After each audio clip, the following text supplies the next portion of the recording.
Bangarang to fellow Lost Boys, mermaids, and pirates. Let's celebrate the 25th anniversary of Hook with another Lost Boy in this exclusive podcast interview. Hey, this is Raushan Hammond. I played ThudButt in Steven Spielberg's Hook. And we're so glad to have you on the show today. This is quite the honor. My first question is, we all knew where we were. This was one of those really sad moments for all of entertainment industry and for everyone who adored his films. Robin Williams passing away. Do you remember where you were when you heard the news? Yeah, actually, I had just finished doing a couple of shows out in Las Vegas. And I think it was still, kind of later in the afternoon, and I literally just went back to my hotel, and my girlfriend told me, hey, Robin Williams just passed away, and I saw it on the internet, and I said, it's like, whatever, that's not true. And she said, I'll check the news, and she checked the news, and then I turned around, and a few minutes later I looked at the news with her, and it was the top story, and I said, wow. And the minute that happened, my phone immediately blew up, and a bunch of people called me saying, hey, can you do an interview for this and this channel? And I was kind of like, it was just overwhelming. A couple places, a couple big shows asked me, hey, can you come on? And I wound up going on and just doing a quick interview, and after just a few interviews all on that one night, I said, I can't do this anymore. I can't, it's just really hard and very sad time, and that whole week was just crazy, and I felt so sorry for his kids and family, and I got so many messages on Facebook and Twitter and phone calls. It was just still in disbelief. I can't even believe it's already been 2 years, and And I thought I read that you actually had been emailing Robin because you were working on a film, or currently still working on a film, and you wanted to feature a cameo, and he was so gracious about it and said, I'd love to do it. Yeah, I had literally, my parents, had a bunch of contacts from, when we originally did the film, and out of, all the big celebrities that were in the film, and he was one of the only ones that really stayed in touch.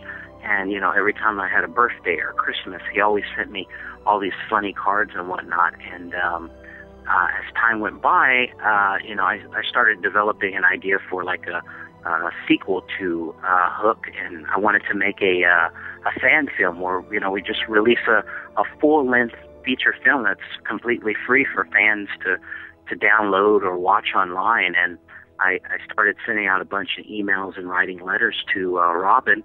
And after I sent a handful to him, one day I got a phone call back, and, I was kind of in disbelief. I didn't think it was him. I thought it was one of my friends or family playing a joke on me, because they love to do that to me every once in a while. And, it was Robin. After a couple minutes, I'm like, oh, the back of my mind, like, this is really him. And he told me that he had just finished, shooting a few films, and he was working on a couple more, but if he had the time, he said he wouldn't mind just, stopping by. And I pretty much told him, I said, it doesn't matter whether you're in LA or, another country. I said, I'll come down if you'll just let me film with you for 30 seconds just to do something really fun. And he said, sure. And, I was so excited and thrilled, and I started kind of getting my screenplay and editing, kind of like doing some edits on it and working it. And I think just another,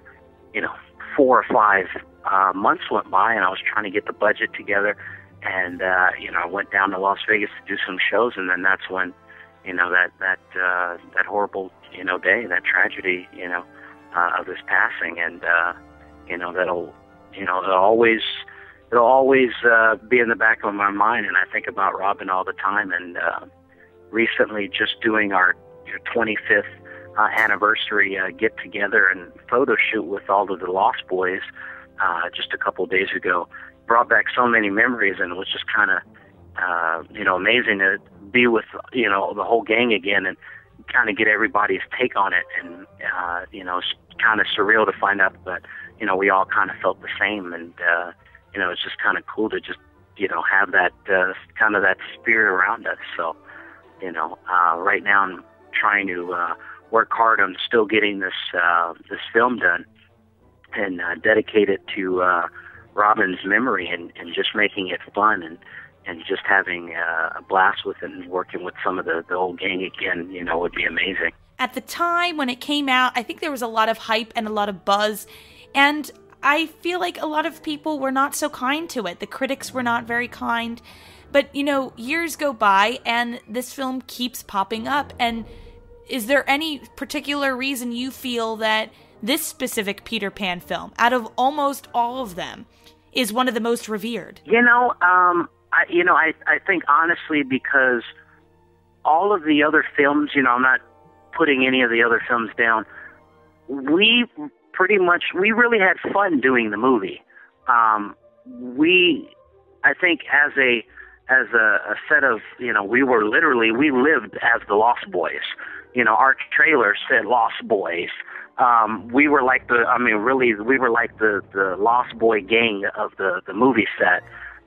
Everybody that was shooting on their TV shows right next door to the hook sets, like Perfect Strangers, Family Matters, Full House, all these, all of the actors from those shows would come over to hang out with us. It wasn't like, we would just see them in passing and it was just like, hi. They would literally come and knock on our dressing rooms, these big stars wanting to come and hang out with us. And it was kind of like, we literally lived like the Lost Boys. We were always in those same outfits. How the characters would skateboard and play basketball, we were doing that when the camera was rolling and when it was not rolling, even when it was lunch breaks, the minute we did our few hours of schooling each day, we got to have fun. So the whole thing didn't really feel like we were just sitting there making this really difficult movie. It was just having a lot of fun. And then on top of it, to work with, these huge stars, but not just the big stars. Robin Williams was just someone that his energy on the set was amazing, and he's in practically every scene. So he would get there the same time that we would get there at 6:30, 7 o'clock in the morning, and we'd be shooting with him all throughout the day. And I think when people see the film, especially now, they kind of can feel that aura of the magic of Robin Williams and the magic of the set, of us really just having fun. I remember being 9.5, 10 years old and going to see the film one day in Century City, California, and just sitting there with a couple, and they had no idea that I was in the movie, but they were just sitting there the whole time, and the couple laughed louder than anyone in the movie theater, and they just kept sitting there saying, wow, this is fun, and I just kind of thought to myself, even as a kid, wow, they really get the point of this movie, just really having adventure and fun. It wasn't just a regular, action, do your scene type thing. It was, it was just for real. And, again, some of us had seen each other off and on over the last, 25 years at auditions, or some would stop and see some of my shows in Vegas or California or Miami or whatnot. And, not seeing some of them for all these years, we didn't think, I think some of us thought, well, so-and-so and so-and-so, they're all in their 30s or early 40s now. So, maybe they're not into this. But after seeing everybody again, all in one room, it was like nothing's changed. We were all the same again. We all immediately, after, 30 seconds, everybody turned back into themselves as being a kid, and then putting on the costumes again. It was amazing. We all literally stopped for maybe 10 to 15 minutes, and we all had to look at one another and just laugh and chuckle. It was hard to videotape anything or take any pictures at first because it was extremely surreal, and each one of us had to keep looking in the mirror saying, wow, this is really the outfit, and we're back in the action, and we're the gang again, And I want to mention this is going to be a spoiler alert before I go any further, but one of the really pleasant surprises of the film is everybody wonders, who is Peter going to leave the responsibility of taking care of the lost boys? And I think we all smile the biggest smile every time we see him give it to you. And I know, and I read all the time about this being a moment that nobody knew who he was going to give it to. And that was what was shot. Is that true? That Steven Spielberg and Robin were discussing it and they finally made a decision and then shot it? Yeah, basically, I think maybe 3 weeks to a month beforehand, the script changed literally every single day. I was only hired to work for 2 or 3 days. I had just one line. I was excited just to be in a big movie like that. I honestly, when I got the part, because it was such a rushed audition, I had no idea that I was even doing a Peter Pan thing. All I knew was the movie was called Hook. I didn't know what it was. I didn't even understand my costume when I got there. After I shot my first scene, Steven Spielberg pulled me to the side and said, I'm going to keep you every single day. I'm going to make you a star, and everybody will remember you in this movie for the rest of your life. And next thing I knew, every single morning about 4:35 a.m., a carrier would come over and drop off a new script, and it was always changed, literally every single day. And the ending kept changing. The ending originally was going to be I was going to be a king, and they were going to hoist me up on a big bed. Then they changed it to all of the Lost Boys at the end were going to go back to England with Peter and his kids and live with them. Then they changed it to he was just going to take me back. And then next thing, the big rumor became they were just going to leave us there, and they were going to give the sword to one of the kids. Now myself, I had no idea it would be me. Never thought it would be me. Most of the people on the set pretty much figured it would be one of the kids that was between like 13 and 18, on set. So I never thought about it. I was just happy to be there, and I was having a blast. It almost took a year to make the movie. And finally, the day of shooting, we shot the scene a bunch of times without actually seeing the sword. And then maybe 2 minutes before, Steven Spielberg whispered in Robin's ear something. And I figured, okay, it'd be one of the kids, it's a couple years older than me, to my left or right. And I said, okay. And next thing I know, they handed the sword to me. And that reaction that you see on camera was my real response. Like, I couldn't even say anything. I think the only thing I said was okay, because, I was kind of like, wow. I was just in shock. And, in that scene, there's literally 150 people, all the way from, big stars, Bruce Willis, Prince. All these people are in the set, just Kevin Costner on the side behind the camera watching, just seeing who's going to get the sword, and all of the parents. And so it's just a really crazy, evening. And then next thing, I got the sword, and then we had to film, little pickup shots and scenes of me getting the sword. And they wanted the reaction to be for real, so they let me come up with whatever I wanted to do, whether it was holding the sword up or holding it down. And, it was pretty cool.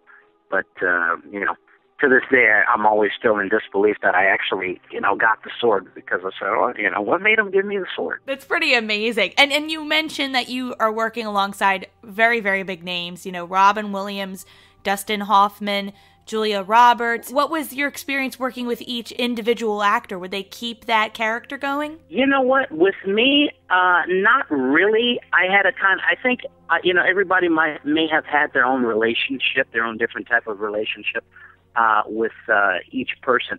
Dustin Hoffman, when I pretty much first started working, he came up to me one day, and he said, "Hey, kid, I really like you." He said, I want to help you with your character a little bit. Dustin pulled me to the side again. He goes, "I really like you, kid." He goes, "I want you to go to my trailer." And, he had the biggest trailer on the lot. He said, "I want you to go over to my trailer, and I want you to go into my fridgy-widgy, he called it, his, refrigerator. And he goes, and I want you to get all the snacks and drinks that you want. And I said, okay, sure. He goes, no, I want you to go in there right now. So I walked, back outside, walked to the trailer, knocked on the door, didn't hear anybody, opened the door, and I saw his wife just sitting in the room. And I just looked at his wife, said hi to her. She had this look on her face like, what are you doing in the trailer? I walked right into his fridge. I pulled out all these snacks and goodies, and she just had this, shocked look, and I just looked at her and I said, goodbye. And she said, goodbye. And I walked right out, and he comes right out, and he goes, did you get whatever you wanted? I said, yeah, I got whatever I wanted. So pretty much every day on the set, I never saw him go into his real Hook character unless I saw, Steven tell him, action. But for me, he was always like a kid himself. He always talked to me. Any line, he was a very serious actor. Any line that I had, there was a scene that he was around or in, he would always pull me to the side and say, try delivering it this way or this way or this way. Just be a little bit more natural with it. And I thought that was pretty cool. Out of all of the people that I worked with on the set, he was the only actor, and he's such a huge star that literally pulled me to the side and would help me with my lines, because everybody else was just kind of like, do your lines, have fun, and he would kind of help me out. So that was a plus. Robin Williams, he kind of let me just, I had to kind of feel him out because he improv'd a lot of the lines, and I had to stick to my script. I really couldn't improv with him. So I would have to, I think after a couple weeks, I kind of learned how to maneuver around him and know how to still deliver my line, even when he would kind of go off page. Julia Roberts, I didn't get a chance to work with her that much. Most of all of her shots were on green screen. So hers were more of, I just had to pretend a lot that Julia was tiny and next to me. Most of the time it was like a Barbie doll that, they had tied on either a string or just like the top of a broom. I just had to kind of imagine. I only saw her several times on the studio lot walking her dogs, but she was very nice at the screening and premiere of the movie. She came and sat right next to me, and she wasn't even supposed to sit there. She's supposed to sit like, on the section with, Steven Spielberg, but she sat right there with myself and my grandmother and parents, and she sat there and, had a whole conversation with my grandmother. So that was pretty cool. Bob was great to work with. He was always really nice guy. He could crack a couple really fun jokes. I was kind of in awe working with him because I loved Who Framed Roger Rabbit. And so, everybody, all in all those top stars were just, great to work with. I can't say anything, bad about them. It was just all around a great experience working with all of them. And before we end, I have a couple questions. We found, photos and behind the scenes clips about certain like little deleted scenes and deleted tidbits. And I thought maybe you could address some of them.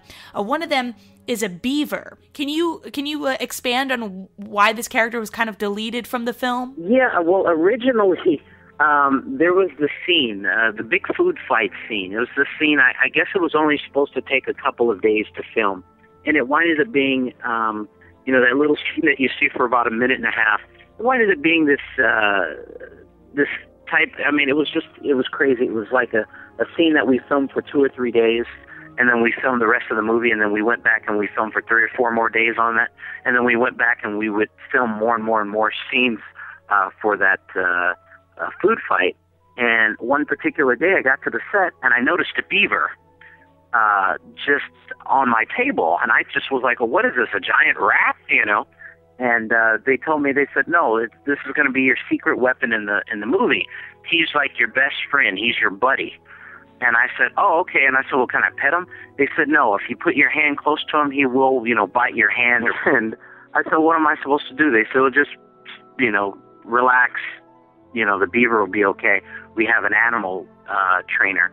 And I think at that time, our animal trainer was like Jack Hanna, and he would pull the beaver out, and it would sit right there directly on the table. But every time we would start a scene, 5 to 10 seconds in, the beaver would either slowly crawl off the table or plate, and he would start jumping on my neck. So they'd immediately have to pull him back. And it happened every day for about a week, and it started getting really difficult. Then their new idea was they were going to have the beaver wrap himself around my hat, and I was going to start carrying him on top of my hat or on my waist when we started going into the war scenes with the pirates. And it just got to be so ridiculous that they finally just cut the beaver out of the remaining scenes, and I was so happy because it was just so difficult but so scary at the same time, because the beaver would, kind of growl at me, finally they just had enough of the beaver. But I'm sure there's a couple of deleted scenes out there where, you'll be able to see the beaver more in action. And they also have another scene where your entrance is in a barrel and you fall and the barrel explodes. And there we have some photos of that, which is really interesting. Oh, wow, okay. And it said that it was deleted. That was my first day of filming. My very first day of filming, I'd been on set for like 2 days, and I hadn't done anything. And they just called me in. I think I was playing Nintendo. And they called me in, and they said, okay, this is what's going to happen. You're going to get in a barrel, and at the top of the barrel, we have a football helmet, and glued to the football helmet is the lid of the barrel. So you're going to get in the barrel, and we have a giant cable. When we pull the cable, the entire barrel will explode open. The scene was Peter first gets in the Never Never Land, and as he's walking, a giant barrel comes rolling down the hill, and it hits him. He falls on the floor, and it falls right there on the ground, and the barrel explodes open. When it explodes open, I'm in it, and I look at him, and I say, "Who's the shrub?" And when we actually did it, the minute I felt the momentum of the barrel, it exploded open. And the moment it exploded open, I was so frightened by it, I forgot. And I looked at Robin Williams, and then I turned and I looked at Steven Spielberg, and I said, "What's my line again?" And literally everybody just burst into laughter. And then Steven Spielberg said, "Oh my gosh, what are we going to do? That was our only barrel." And I think a couple minutes later, one of the guys that worked on the barrel, he goes, "No, I've got a backup barrel." So they went and got another backup barrel, and they stuffed me back in the barrel, and they had to get a ladder. And when the barrel exploded again the second time, I looked back at Robin Williams, and I looked at him, and I said, "Do you remember the line?" And Robin Williams goes, "It's who's the shrub." So I said, "Oh gosh." So I apologized to Steven Spielberg. He said, "It's all right. Give us a few minutes." So they reset the crate, the barrel back up. So they just stuffed me back in, put the lid on, reset up the scene. And when it happened this time, it worked perfectly. The whole thing exploded open. And I looked, and I was kind of, lightheaded from all the movement inside. And I looked at Robin, and I said, "Who's the shrub?" Trent and one of the kids came over to me, and he said, "That's your first line. You're a star." And I looked at him, and I said, "Oh, okay."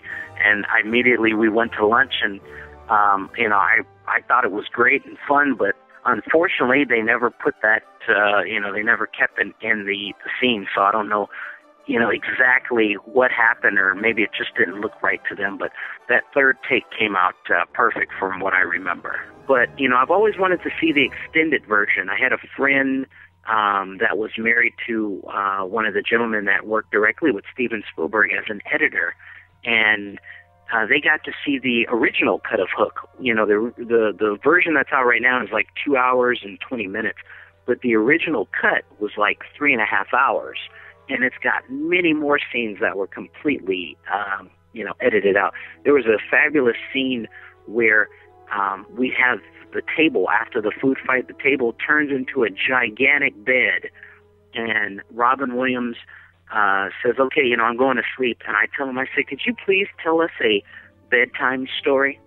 And he tells us a bedtime story. And it's such a sad story that it brings me to tears. And I start crying, and, all these tears just start pouring out of my eyes. he comes over and hugs me and says, you know, it's okay. And that was a scene that I always, you know, wished and hoped that they, you know, they would fix or, you know, re-edit and put it in the movie, because it was such a fun scene. And, you know, we spent a couple of days working on it. So, you know, just stuff like that. But there was a handful of other scenes in there, you know, and maybe one day they'll come out, but I've always been shocked that you can't really see too much of it. Well, hopefully in the near future, that opportunity will open its doors, because I know you and me and everybody else, we all want to see it at some point. So hopefully maybe Steven might be listening. So hi, Steven. Maybe. So to end this interview, I'm going to ask this or that. So I'm going to give you two different things, totally different things that are Peter Pan related, of course. And you have to tell me which one you would prefer over the two. So let's start with mermaids or pirates? Mermaids or pirates? I'll take the mermaids. Okay, the Peter Pan 1953 animated film by Disney, or the Peter Pan live-action film from 2003? I will take the one from the 50s. The sword or the marbles? The marbles. Wendy or Tinkerbell? Ooh, Tinkerbell. Food fight or sword fight? Oh, food fight always. And finally, Captain Hook or Peter Pan? Peter Pan.